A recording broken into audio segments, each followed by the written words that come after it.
ముఖ్యంగా యువతకి నా విన్నపం, నా విజ్ఞాపన, ఎక్కడ ఎలా స్పందించాలి అనేది మీరు చాలా ఆలోచించాలి.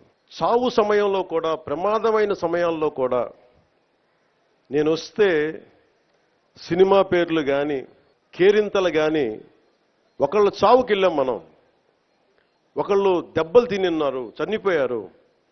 ఇలాంటి సమయంలో కూడా మనం కూర్చొని కేరింతలు, అరుపులతో ఉంటే భావ్యమా లేదా అనేది ప్రతి ఒక్కరు ఆలోచించాలి. పోలీసుకి కొన్నిసార్లు సహకరించాలి మీరు. అంటే ఎవరి బాధ్యత కనుక వాళ్ళు సభ్యంగా నిర్వర్తిస్తే ఒత్తిడి తగ్గుద్ది. నేను చూడండి, తిరుపతిలో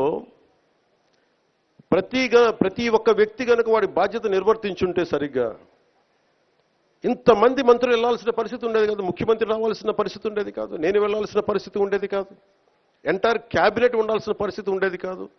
దానికి అదనంగా పోలీసులందరికీ ఒత్తిడి.